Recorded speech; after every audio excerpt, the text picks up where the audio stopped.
Ito yung binaklas na washing machine. Whirlpool 10.8 kilos. Ayan. Yan yung takip niya.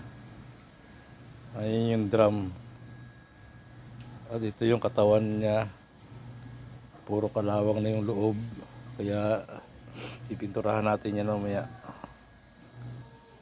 para maging mukhang bago.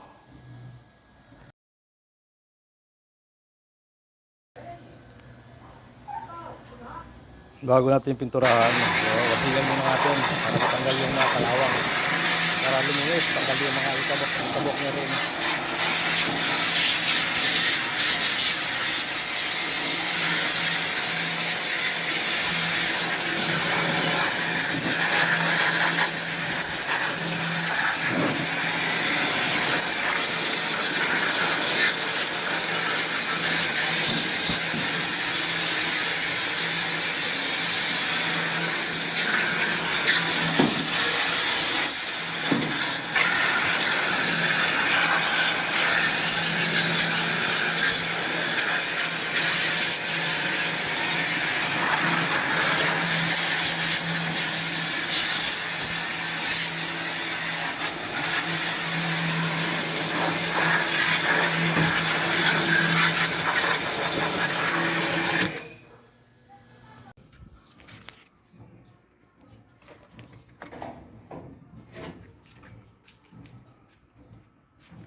Yan, yung pintura na yan. Pasensya na kayo, yung pintura ko, pintura ng bubong. Kasi ito lang ang meron ako.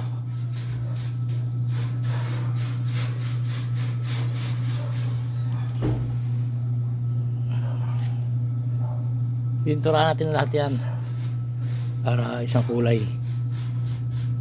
Yan.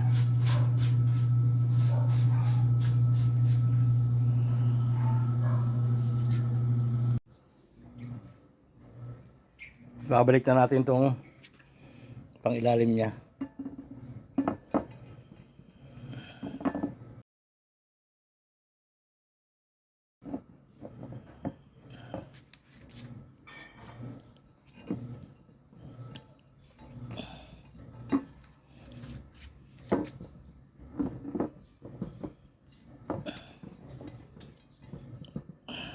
Yan.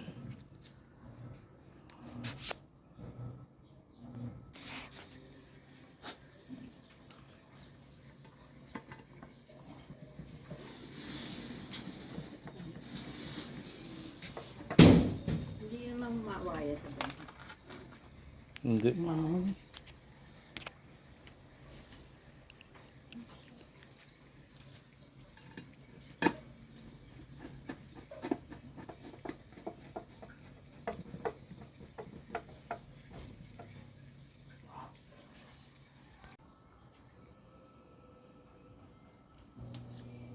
Yan, tapos na pinturahin yung loob. Kaya ibabalik na natin yung pang ilalim niya. Yan, ibabalik na natin yan. Yan, tapos na. Babalik na lang natin pagka natuyo-tuyo na. Ito pa isa. Yan yung takip ng gearbox.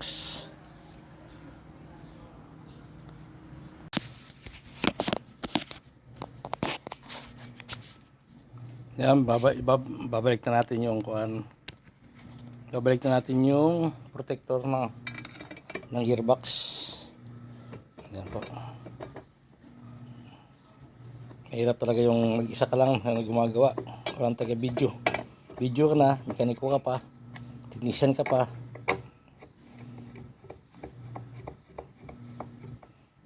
Ayan po, okay na. Ngayon, ibabalik na natin yan dun. Diyan, ibabalik natin dyan. Ayan, nasulit na rin yung mga electrical. Nabalot na. Pasensya na kayo, hindi ko napakita sa inyo. Ayan. Tatakpan na natin to, tapos papaandarin na natin. Tetest muna.